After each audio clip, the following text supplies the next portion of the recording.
I'm Davis Hammett with Loud Light. Here's what happened week 6 in the Kansas State House.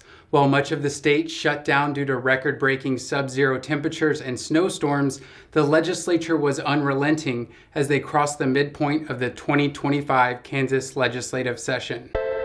After failing in previous years, the expanded Republican supermajority had enough votes to override Governor Kelly's veto of the gender-affirming care ban for Kansas youth.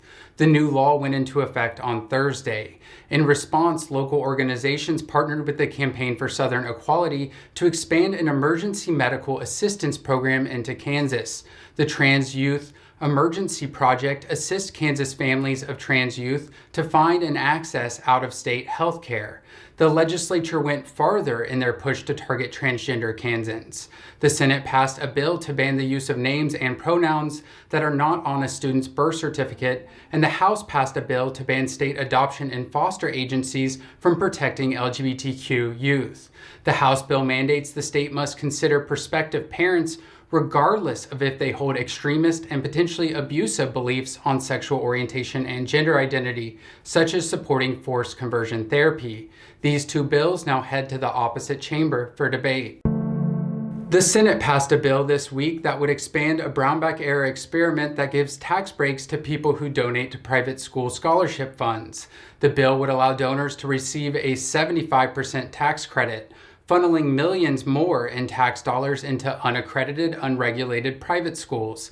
The tax credit expands taxpayer spending on private schools as Republican legislators repeatedly rejected efforts to raise special education funding in public schools, which they have illegally underfunded to the tune of hundreds of millions of dollars since 2011, when Republicans first gained a supermajority in the House. The Senate passed a bill that would allow Kansans with life-threatening conditions to seek medical treatments that are not approved by the FDA. Democratic senators attempted to amend the bill to allow Kansans to seek medical marijuana treatment. In a party-line vote, Republicans unanimously blocked medical marijuana again.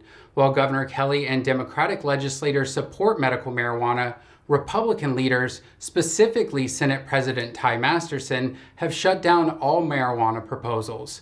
Kansas remains one of only 3 states in the nation that offer no access to medical marijuana. For the first time, Republican legislators have written the state budget on their own instead of using the governor's proposal as a starting point. Due to the last few rounds of tax cuts, the state is facing revenue shortfalls and now has an unbalanced budget. The Republican budget seeks to address the shortfall by cutting spending in a 1.5% across-the-board budget cut. Altogether, the proposed budget cuts save roughly $250 million per year in spending, which covers about 2/3 of the lost state revenue caused by tax cuts passed last summer.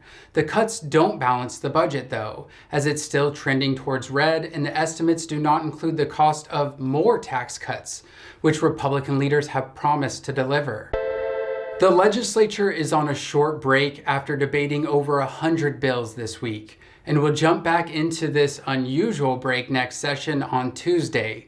There are no signs of things slowing down, with tons of hearings scheduled, including a proposed amendment to politicize the court by making Kansas Supreme Court justices elected partisan politicians instead of selecting them through a nonpartisan merit system. Stay tuned, stay engaged, and until next time, thank you so much, Kansas.